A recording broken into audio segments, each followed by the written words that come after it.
Hello everyone. हम पढ़ रहे थे अकाउंटिंग रूल्स फॉर ट्रेजरीज 1992। इसका आज हम पढ़ेंगे चैप्टर 2 जो कि है classification of transactions in treasury accounts. तो इस चैप्टर में हम ट्रांजैक्शंस की क्लासिफिकेशन कैसे होती है ट्रेजरी के अकाउंट्स में वो स्टडी करेंगे। Let's start. जो भी ट्रांजैक्शंस ट्रेजरी में होती हैं, चाहे वो रिसीट की हो या पेमेंट की हो, जो भी ट्रांजैक्शन ट्रेजरी में होती है उस ट्रांजैक्शन को हम दो कैटेगरीज में क्लासिफाई करते हैं। फर्स्टली गवर्नमेंट वाइज कि वो ट्रांजैक्शन क्या सेंट्रल गवर्नमेंट की है, स्टेट गवर्नमेंट की है या फिर यूनियन टेरिटरी की है। तो हर ट्रांजैक्शन को हम क्लासिफाई करेंगे government wise. Secondly department wise या फिर हेड वाइज, जो ट्रांजैक्शन है वो किस डिपार्टमेंट से रिलेटेड है या किस हेड से रिलेटेड है। तो हर ट्रांजैक्शन को हम दो कैटेगरीज में क्लासिफाई करते हैं। Firstly government wise, secondly department wise या फिर हेड वाइज। नेक्स्ट आपको ध्यान रखना है कि इन रूल्स के लिए जो railways, postal and defence department की ट्रांजैक्शंस होती हैं वो सेंट्रल गवर्नमेंट की ट्रांजैक्शंस का ही पार्ट होती हैं, लेकिन इन ट्रांजैक्शंस को सेंट्रल की सिविल ट्रांजैक्शन से बिल्कुल सेपरेटली ट्रीट किया जाता है। तो इन रूल्स को पढ़ते हुए आपको याद रखना है कि इन रूल्स के लिए जो railways, postal and defence department की ट्रांजैक्शंस होती हैं वो सेंट्रल गवर्नमेंट की ट्रांजैक्शंस का ही पार्ट होती हैं, लेकिन इन्हें बिल्कुल सेपरेटली ट्रीट किया जाता है from the central civil transactions. आपको पता होना चाहिए अगर कोई ऐसी ट्रांजैक्शन है जिसकी एलोकेशन किसी पर्टिकुलर डिपार्टमेंट या पर्टिकुलर हेड में ना हो सके, यानी कि जिसकी डायरेक्टली क्लासिफिकेशन ना हो पाए किसी पर्टिकुलर हेड में या पर्टिकुलर डिपार्टमेंट में, तो ऐसी ट्रांजैक्शन की क्लासिफिकेशन कहाँ करते हैं? 8658 सस्पेंस अकाउंट हेड में। तो ऐसी ट्रांजैक्शन को इस हेड के अंडर लिया जाता है। तो ये हेड आपको याद रखना है। अगर ऐसी ट्रांजैक्शन है जिसकी एलोकेशन किसी पर्टिकुलर डिपार्टमेंट या पर्टिकुलर हेड में डायरेक्टली ना की जा सके, तो ऐसी ट्रांजैक्शन को किस हेड में लिया जाता है? 8658 suspense account civil unclassified suspense. तो ऐसी ट्रांजैक्शन को इस हेड में लिया जाता है। तो जो भी डेबिट्स या क्रेडिट्स सस्पेंस हेड में होते हैं उन्हें अकाउंटेंट जनरल क्लियर करता है by adjustment under the appropriate head of account. देखो, जब कोई ट्रांजैक्शन हुई जिसे किसी पर्टिकुलर डिपार्टमेंट या हेड में हम क्लासिफाई नहीं कर पाए, एलोकेट नहीं कर पाए, तो उस ट्रांजैक्शन को हमने सस्पेंस हेड में डाल दिया। तो अब सस्पेंस हेड से उस ट्रांजैक्शन को क्लियर करता कौन है? Accountant general. कैसे करता है? बाय एडजस्टमेंट, क्योंकि उस ट्रांजैक्शन को finally appropriate head of account में एडजस्ट किया जाता है। Next topic is transactions arising in the treasury. तो अब इस टॉपिक में हम पढ़ेंगे जो भी ट्रांजैक्शंस ट्रेजरी में होती हैं उनकी क्लासिफिकेशन कैसे की जाती है। फर्स्ट ट्रांजैक्शन इज, अगर कोई सेंट्रल गवर्नमेंट की सिविल ट्रांजैक्शन है, रिसीट या पेमेंट की, अगर वो किसी स्टेट ट्रेजरी में होती है तो उसकी क्लासिफिकेशन कैसे होगी हमें पता होना चाहिए। सेंट्रल गवर्नमेंट की अगर कोई ट्रांजैक्शन है, जैसे कि सिविल पेंशन्स की पेमेंट या फिर पेमेंट ऑफ इंटरेस्ट की पेमेंट हुई है या फिर प्रिंसिपल की रीपेमेंट हुई है, तो इस टाइप की ट्रांजैक्शंस अगर सेंट्रल गवर्नमेंट की किसी स्टेट ट्रेजरी के थ्रू होती है तो उस ट्रेजरी में ये ट्रांजैक्शन किस हेड में क्लासिफाई होगी? 8658 PAO सस्पेंस अकाउंट। तो ये आपको याद रखना है, इस हेड में इस टाइप की ट्रांजैक्शन स्टेट ट्रेजरी में क्लासिफाई होगी और इस ट्रांजैक्शन को स्टेट AG सेटल करेगा विद कंसर्न्ड पे एंड अकाउंट्स ऑफिस। तो ये पूरी ट्रांजैक्शन आपको पता होनी चाहिए। अगर कोई सेंट्रल गवर्नमेंट की ट्रांजैक्शन है रिसीट या पेमेंट की और वो किसी स्टेट ट्रेजरी में हो रही है तो उस ट्रांजैक्शन को हम 8658 PAO सस्पेंस अकाउंट में क्लासिफाई करेंगे और इस ट्रांजैक्शन को स्टेट अकाउंटेंट जनरल सेटल करेगा विद द कंसर्न्ड पे and accounts office. Central government की ट्रांजैक्शन से रिलेटेड दो पॉइंट्स हैं जो आपको पता होने चाहिए। जब भी कोई सेंट्रल गवर्नमेंट सिक्योरिटीज़ की पेमेंट होगी तो उसका डेबिट किसे जाएगा? डिपार्टमेंट ऑफ इकोनॉमिक अफेयर्स के प्रिंसिपल अकाउंट्स ऑफिस को। तो ये पॉइंट याद रखना है। सेंट्रल गवर्नमेंट सिक्योरिटीज़ की पेमेंट्स होंगी तो उसका डेबिट कौन बियर करेगा? डिपार्टमेंट ऑफ इकोनॉमिक अफेयर्स का प्रिंसिपल अकाउंट्स ऑफिस। अगर सेंट्रल सिविल पेंशन्स की ट्रांजैक्शन है, चाहे वो हाई कोर्ट जजेस की पेंशन हो या फ्रीडम फाइटर्स की पेंशन हो, तो उसका डेट किसके अगेंस्ट रेज होगा? सेंट्रल पेंशन अकाउंटिंग ऑफिस के पे एंड अकाउंट्स ऑफिस के अगेंस्ट। तो ये 2 पॉइंट्स आपको पता होने चाहिए। Next transaction is related to other states. अगर कोई स्टेट ट्रेजरी है और उस ट्रेजरी में किसी अदर स्टेट की ट्रांजैक्शन हो रही है, जैसे मान लो हरियाणा स्टेट की ट्रेजरी है लेकिन उसमें पंजाब स्टेट की ट्रांजैक्शन हो रही है, यानी कि जो ट्रांजैक्शन है वो रिलेटेड टू अदर स्टेट है, तो ऐसी ट्रांजैक्शन को हम किस हेड में क्लासीफाई करते हैं? 8793 इंटर स्टेट सस्पेंस हेड में। तो ये हेड याद रखना है। अगर किसी स्टेट ट्रेजरी में दूसरी स्टेट की ट्रांजैक्शन होती है तो उस ट्रांजैक्शन को 8793 इंटर स्टेट सस्पेंस अकाउंट में क्लासिफाई किया जाता है। ऐसे ही अगर किसी और फॉरेन गवर्नमेंट के बिहाफ पर पेंशन की पेमेंट की जाती है किसी स्टेट ट्रेजरी के थ्रू, तो उस ट्रांजैक्शन को हम लेते हैं 8658 suspense accounts 101 PO suspense head में। तो इस हेड में वो ट्रांजैक्शन ली जाती है।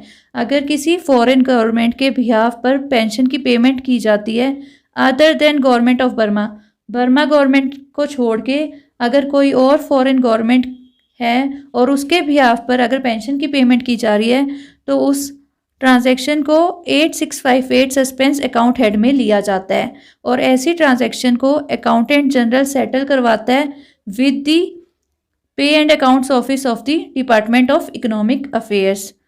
देखो दोनों जो ट्रांजैक्शंस हैं वो फॉरेन गवर्नमेंट की हैं, लेकिन जो पहली ट्रांजैक्शन है वो बर्मा गवर्नमेंट के पेंशनर्स की है।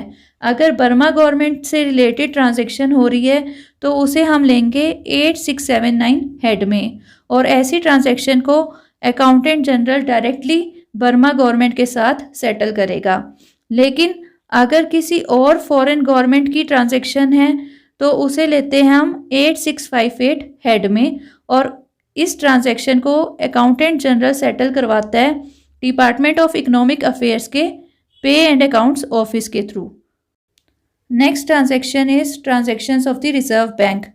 जब स्टेट ट्रेजरी में कोई रिसीट या पेमेंट की ट्रांजैक्शन होती है रिजर्व बैंक की related to the currency chest operations, अगर रिजर्व बैंक की रिसीट या पेमेंट की ट्रांजैक्शन स्टेट ट्रेजरी में होती है related to the currency chest operations, तो ऐसी ट्रांजैक्शन को हम लेते हैं 8782 cash remittances 101 cash remittances between treasuries and currency chest. तो इस हेड में उस ट्रांजैक्शन को क्लासिफाई किया जाता है। तो आपको याद रखना है अगर कोई भी रिजर्व बैंक की रिसीट या पेमेंट की ट्रांजैक्शन है related to the currency chest operations, अगर वो स्टेट ट्रेजरी में हो रही है तो उसे क्लासिफाई करेंगे 8782 cash remittances 101 cash remittances between treasuries and currency chest. तो इस हेड में वो क्लासिफाई होगी। नेक्स्ट ट्रांजैक्शन ये भी रिजर्व बैंक की ट्रांजैक्शन होती है।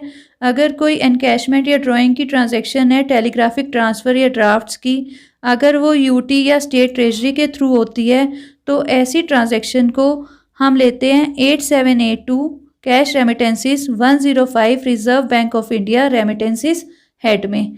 तो ये याद रखना है अगर कोई एनकैशमेंट हो रही है टेलीग्राफिक ट्रांसफ़र की या ड्राफ्ट्स की ऑन रिजर्व बैंक अकाउंट और वो स्टेट ट्रेजरी या यूटी ट्रेजरी में हो रही है तो ऐसी ट्रांजैक्शन को हम क्लासिफाई करते हैं 8782 cash remittances 105 reserve bank of India remittances head में। तो यहाँ पे सब हेड चेंज हो गया है। ये ट्रांजैक्शन से रिलेटेड एक पॉइंट है जो आपको पता होना चाहिए, जो एक्चुअल टेलीग्राम चार्जेस होते हैं उसे ट्रेजरी रिकवर कर लेती है और उसे अपने मिसलेनियस रिसीट्स में क्रेडिट करती है। और ऐसी जो सर्विस स्टैम्प्स चाहिए होती हैं फॉर डिस्पैच ऑफ टेलीग्राम्स तो उसे अपनी ट्रेजरी कंटिजेंसीज में डेबिट करती है। तो एक्चुअल जो टेलीग्राम के चार्जेस होते हैं for issue of telegraphic transfer वो ट्रेजरी रिकवर कर लेती है और उसे अपने मिसलेनियस रिसीट्स में क्रेडिट करती है। और लेकिन जो सर्विस स्टैम्प्स चाहिए होती है टेलीग्राम्स को डिस्पैच करने के लिए, वो अपनी ट्रेजरी कंटिजेंसीज में डेबिट करती है। नेक्स्ट ट्रांजैक्शन इज, अगर कोई रेलवे या डिफेंस पेंशनर्स की पेंशन की पेमेंट हो रही है थ्रू स्टेट ट्रेजरी, तो ऐसी ट्रांजैक्शन को हम लेते हैं 8658 suspense accounts 102 suspense account civil head में। तो ये हेड आपको याद रखना है। जब भी कोई रेलवे या डिफेंस पेंशनर्स की पेंशन की पेमेंट होती है थ्रू स्टेट ट्रेजरी, तो उसे लिया जाता है 8658 suspense accounts 102 suspense account civil head में। Next transaction is the transaction of remittances of the postal department या फिर डिफेंस डिपार्टमेंट, तो उन ट्रांजैक्शंस को भी इसी हेड में लिया जाता है 8658 suspense accounts 102 suspense account civil head में। तो ये याद रखना है, अगर रेलवेज या डिफेंस पेंशनर्स की पेंशन की पेमेंट होती है या फिर अगर कोई रेमिटेंसीज हो रही हैं पोस्टल डिपार्टमेंट की या डिफेंस डिपार्टमेंट की थ्रू स्टेट ट्रेजरीज, तो उन्हें हम इस हेड में लेते हैं। नेक्स्ट ट्रांजैक्शन इज, अगर किसी स्टेट गवर्नमेंट की ट्रांजैक्शन किसी यूटी की ट्रेजरी में होती है, तो ऐसी ट्रांजैक्शन को हम लेते हैं 8658 सस्पेंस हेड में। तो ये याद रखना, अगर यूटी की ट्रेजरी है और उसमें ट्रांजैक्शन किसी स्टेट गवर्नमेंट की हो रही है, तो उस ट्रांजैक्शन को क्लासिफाई किया जाता है 8658 सस्पेंस अकाउंट सिविल हेड में। Next type of transaction is, जो डिपार्टमेंट्स ट्रेजरी से मनी ड्रॉ करते हैं बाय यूजिंग चेक्स, उन डिपार्टमेंट्स की जो ट्रांजैक्शंस होती हैं या उनके बिहाफ पे जो ट्रांजैक्शंस होती हैं उनको भी ट्रेजरी के अकाउंट्स में लिया जाता है। एक एक्सेप्शन है, जो स्टेट पब्लिक वर्क्स डिपार्टमेंट के ऑफिसर्स होते हैं, उनके जो पे एंड अलाउंसेस या कंटिजेंसीज के जो बिल ड्रॉ किए जाते हैं वो रेगुलर बिल्स पे ड्रॉ किए जाते हैं और उनको डायरेक्टली पर्टिकुलर हेड में क्लासिफाई किया जाता है। जो भी फॉरेस्ट डिपार्टमेंट को अर्नेस्ट मनी डिपॉजिट मिलती है डायरेक्टली या through the departmental officers concerned, वो क्रेडिट की जाती है एज रेवेन्यू डिपॉजिट, उसे डिपार्टमेंट्स को क्रेडिट नहीं किया जाता। Next topic is cash remittances. इसमें हम पढ़ेंगे जो रेमिटेंसीज होती हैं बिटवीन एनी टू ट्रेजरीज, उनकी क्लासिफिकेशन ट्रेजरी अकाउंट्स में कैसे की जाती है, तो उसके बारे में हम इस टॉपिक पे पढ़ेंगे। जो रेमिटेंसीज होती हैं बिटवीन एनी टू ट्रेजरीज, वो डायरेक्टली भी हो सकती हैं या फिर थ्रू करेंसी चेस्ट भी हो सकती हैं, और उनको कैसे क्लासिफाई किया जाता है ट्रेजरी के अकाउंट्स में, वो हमें देखना है। जब कोई रेमिटेंस होती है between two non bank treasuries, यानी कि एक नॉन बैंक ट्रेजरी है दूसरी भी नॉन बैंक ट्रेजरी है लेकिन दोनों सेम गवर्नमेंट की हैं, और ऐसे ही अगर एक नॉन बैंक ट्रेजरी है दूसरी बैंक ट्रेजरी है और दोनों सेम गवर्नमेंट की हैं, अगर ऐसी रेमिटेंस होती है, मतलब एक नॉन बैंक ट्रेजरी की दूसरी नॉन बैंक ट्रेजरी के साथ अगर ट्रांजैक्शन होती है जो कि सेम गवर्नमेंट की ट्रेजरीज हों, या फिर नॉन बैंक ट्रेजरी की बैंक ट्रेजरी के साथ रेमिटेंस हो और दोनों ट्रेजरी सेम गवर्नमेंट की हो, अगर ऐसी रेमिटेंस होती है तो उस रेमिटेंस की क्लासिफिकेशन होती है 8782 हेड में। तो ये हेड आपको याद रखना है। अगर रेमिटेंस होती है between two non bank treasuries या फिर between a non bank treasury and a bank treasury belonging to the same government, तो उस केस में जो रेमिटेंस है उसकी क्लासिफिकेशन होगी 8782 हेड में। 8782 cash remittances and adjustments between officers rendering accounts to the same account officers, क्योंकि same government में ट्रेजरीज हैं तो वो अकाउंट भी रेंडर किसको करेंगी, सेम अकाउंट्स ऑफिसर्स को। और सब हेड होगा 101 cash remittances between treasuries and currency chest. तो आपको याद रखना है ये पॉइंट, अगर रेमिटेंसीज हो रही हैं between two non bank treasuries या फिर between a non bank treasury and a bank treasury belonging to the same government, अगर सेम गवर्नमेंट की हैं दोनों ट्रेजरीज, तो उस केस में जो रेमिटेंस है वो 8782 में क्लासिफाई होगी। ऐसे ही अगर रेमिटेंस होती है between two non bank treasuries या फिर between a bank treasury and a non bank treasury belonging to two different state governments. अगर जो ट्रेजरीज हैं वो डिफरेंट स्टेट गवर्नमेंट से बिलोंग करती हैं तो उस केस में जो रेमिटेंस है उसकी क्लासिफिकेशन होती है 8793 हेड में। 8793 inter state suspense account head में उस रेमिटेंस की क्लासिफिकेशन होगी। अगर एक नॉन बैंक ट्रेजरी है, दूसरी भी नॉन बैंक ट्रेजरी है, लेकिन दोनों डिफरेंट स्टेट गवर्नमेंट की ट्रेजरीज हैं, ऐसे ही अगर एक बैंक ट्रेजरी है, दूसरी नॉन बैंक ट्रेजरी है, लेकिन डिफरेंट स्टेट गवर्नमेंट्स की ट्रेजरीज हैं, तो अगर इस टाइप की रेमिटेंसीज होती हैं तो उस केस में जो क्लासिफिकेशन है वो किस हेड में होती है? 8793 इंटर स्टेट सस्पेंस अकाउंट में। जब भी रेमिटेंस होगी बिटवीन अ स्टेट बैंक और non bank treasury and a central treasury, चाहे वो बैंक ट्रेजरी हो या नॉन बैंक ट्रेजरी हो, तो उसकी क्लासिफिकेशन होती है 8658 suspense accounts 101 PO suspense head में। तो जब भी रेमिटेंस होगी स्टेट बैंक या फिर नॉन बैंक ट्रेजरी की सेंट्रल ट्रेजरी के साथ, तो उसकी क्लासिफिकेशन होगी 8658 सस्पेंस अकाउंट हेड में। अगर रेमिटेंस होती है बिटवीन टू बैंक ट्रेजरीज, अगर दो बैंक ट्रेजरीज के बीच में रेमिटेंस होती है, चाहे वो सेंट्रल गवर्नमेंट की हो या स्टेट गवर्नमेंट की, तो उनकी क्लासिफिकेशन किसी भी ट्रेजरी अकाउंट में अपीयर नहीं होती। तो ये याद रखना, जब भी रेमिटेंस होगी बिटवीन टू बैंक ट्रेजरीज तो वो किसी भी ट्रेजरी अकाउंट में अपीयर नहीं होगी। और अगर रेमिटेंस होती है between two non bank treasuries और ऐसी यूनियन टेरिटरीज़ की ये नॉन बैंक ट्रेजरीज हैं जो अपना अकाउंट डिफरेंट अकाउंटेंट जनरल्स को सबमिट करती हैं, तो ऐसी रेमिटेंस की क्लासिफिकेशन होती है 8999 cash balance 105 remittances in transit foreign head में। तो जब भी यूनियन टेरिटरीज़ की नॉन बैंक ट्रेजरीज़ के बीच में रेमिटेंस होंगी और वो यूनियन टेरिटरीज़ ऐसी हैं जो अपना अकाउंट डिफरेंट अकाउंटेंट जनरल को सबमिट करते हैं, तो उस केस में जो रेमिटेंस है उसकी क्लासिफिकेशन होगी 8999 cash balance 105 remittances in transit foreign head में।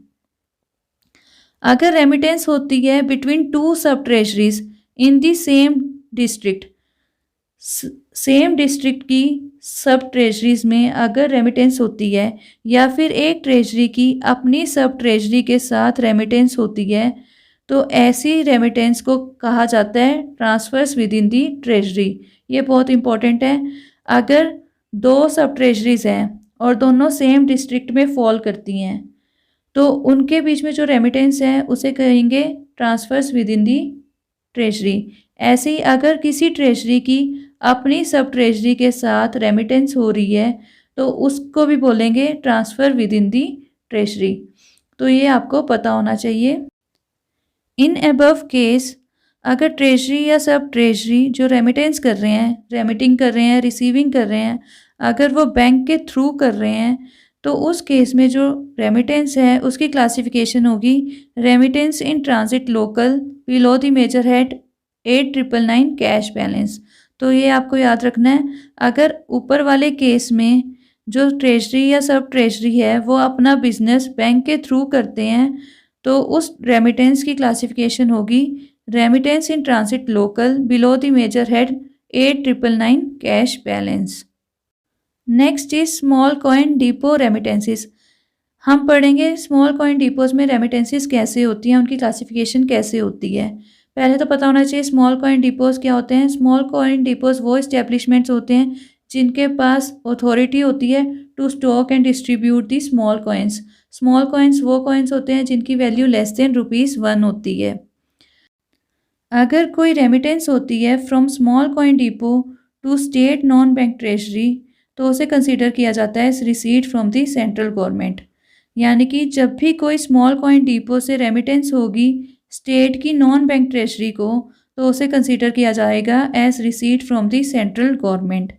लेकिन अगर इसका उल्टा होता है, अगर रेमिटेंस होती है from state non bank treasury to small coin depot, तो उसे कंसीडर किया जाता है as payment to the central government. तो आपको पता होना चाहिए, अगर स्मॉल कॉइन डिपो से रेमिटेंस हो रही है स्टेट नॉन बैंक ट्रेजरी, तो उसे कंसीडर किया जाएगा रिसीट फ्रॉम सेंट्रल गवर्नमेंट। लेकिन अगर इसका उल्टा होता है, अगर रेमिटेंस होती है स्टेट की non bank treasury to small coin depot, तो उसे कंसीडर किया जाता है पेमेंट टू सेंट्रल गवर्नमेंट। और इन रेमिटेंसीज को जो ट्रेजरी है वो क्लासिफाई करेगी सस्पेंस हेड के अंडर। तो 8658 suspense accounts, 101 PO suspense transactions adjustable by the principal accounts office, department of economic affairs. तो इस हेड में ट्रेजरी इन रेमिटेंसीज को क्लासिफाई करती है। तो ये आपको याद रखना है। जो अभी हमने अबव रेमिटेंसीज पढ़ी, उन रेमिटेंसीज को जो ट्रेजरी है वो क्लासिफाई करती है 8658 सस्पेंस हेड के अंडर, और ये ट्रांजैक्शंस एडजस्टेबल होती है by the principal accounts office of the department of economic affairs. और फिर अकाउंटेंट जनरल इस सस्पेंस हेड को क्लियर करता है by sending outward claim to the principal accounts office of the department of economic affairs. सारी details भेजता है उस रेमिटेंस की, और फिर प्रिंसिपल अकाउंट्स ऑफिस उस ट्रांजैक्शन को एडजस्ट करता है under the head 8782 cash remittances, 106 small coin depot remittances. तो इस हेड के अंडर फाइनली ये जो रेमिटेंसीज हैं वो एडजस्ट की जाती हैं by the principal accounts office of the department of economic affairs. अगर कोई रेमिटेंस स्मॉल कॉइन डिपोज के बीच में होती है तो उन्हें ट्रेजरी के अकाउंट्स में नहीं लिया जाता। तो ये याद रखना, जब भी कोई रेमिटेंस होगी स्मॉल कॉइन डिपोज के बीच में, अगर दो स्मॉल कॉइन डिपोज के बीच में कोई रेमिटेंस हो रही है तो उसे ट्रेजरी के अकाउंट्स में नहीं लिया जाता। ऐसे ही अगर कोई रेमिटेंस होती है between a small coin depot and a mint, अगर किसी स्मॉल कॉइन डिपो और किसी मिंट के बीच में कोई रेमिटेंस होती है तो उसे भी ट्रेजरी के अकाउंट्स में नहीं लिया जाता। तो ये इंपॉर्टेंट पॉइंट है, जब भी कोई रेमिटेंस होती है between to small coin depots तो उसको ट्रेजरी के अकाउंट्स में नहीं लिया जाता। ऐसे ही अगर कोई रेमिटेंस होती है between a small coin depot and a mint तो उसको भी ट्रेजरी के अकाउंट्स में नहीं लिया जाता। अभी हमने पढ़ा, जब भी कोई रेमिटेंस होती है बिटवीन स्मॉल कॉइन डिपोज उसे हम किसी भी ट्रेजरी अकाउंट में नहीं लेते। तो ऐसी रेमिटेंस को हम कहाँ लेते हैं? जो कंसर्न डिपोज होते हैं उनके अकाउंट्स में उस रेमिटेंस को लिया जाता है। तो जब भी कोई ट्रांसफ़र होता है from one small coin depot to another depot, तो उस ट्रांजैक्शन को हम कंसर्न डिपोज के अकाउंट में लेते हैं। और किस हेड में लेते हैं वो डिपेंड करेगा कि जो वो कंसर्न डिपोज हैं किसकी ज्यूरिस्डिक्शन में फॉल करते हैं। अगर जो डिपोज हैं वो सेम करेंसी ऑफिसर की ज्यूरिस्डिक्शन में फॉल करते हैं तो जो वो रेमिटेंस है उसको क्लासिफाई करेंगे under the head 8782 cash remittances, 106 small coin depot remittances. तो अगर डिपोज सेम करेंसी ऑफिसर की ज्यूरिस्डिक्शन में फॉल करते हैं और उन डिपोज के बीच में रेमिटेंस होती है तो उस रेमिटेंस को हम क्लासिफाई करेंगे अंडर द हेड 8782। लेकिन अगर डिपोज डिफरेंट करेंसी ऑफिसर्स की ज्यूरिस्डिक्शन में फॉल करते हैं और उनके बीच में रेमिटेंस होती है तो उस रेमिटेंस को हम क्लासिफाई करते हैं under the head 8785 other remittances, 101 foreign remittances head में। तो जब डिपोज डिफरेंट करेंसी ऑफिसर्स की ज्यूरिस्डिक्शन में होते हैं और उनके बीच में रेमिटेंसीज होती हैं तो उन रेमिटेंसीज को हम क्लासिफाई करते हैं under the head 8785।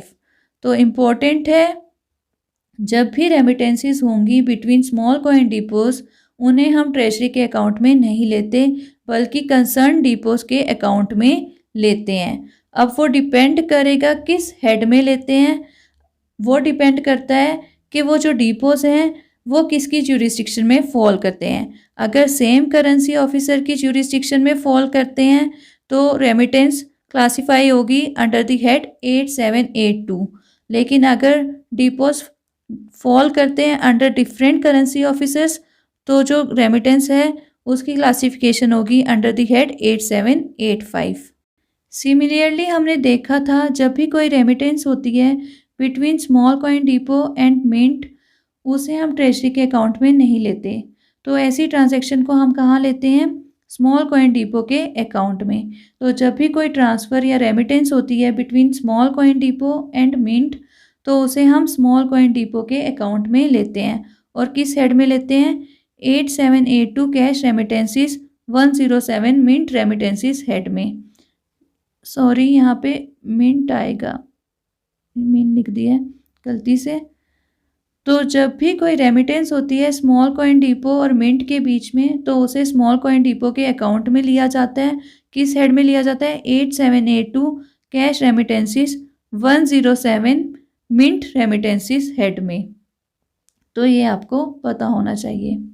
Last topic of this chapter is adjustments by transfer.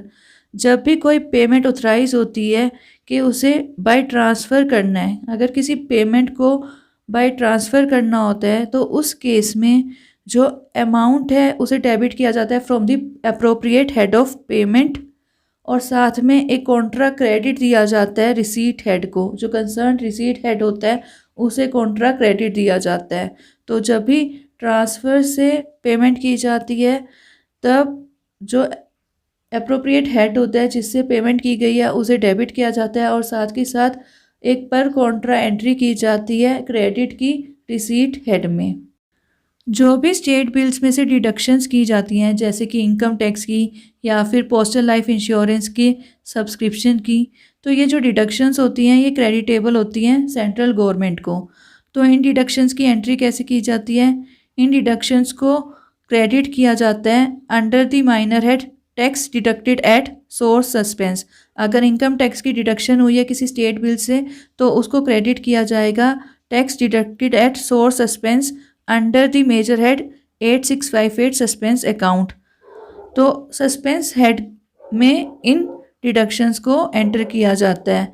ऐसे ही अगर पोस्टल लाइफ इंश्योरेंस की सब्सक्रिप्शन की डिडक्शन हुई है तो उसकी एंट्री होगी under the minor head suspense account civil account with postal department, और किस मेजर हेड में? 8658 सस्पेंस अकाउंट मेजर हेड में।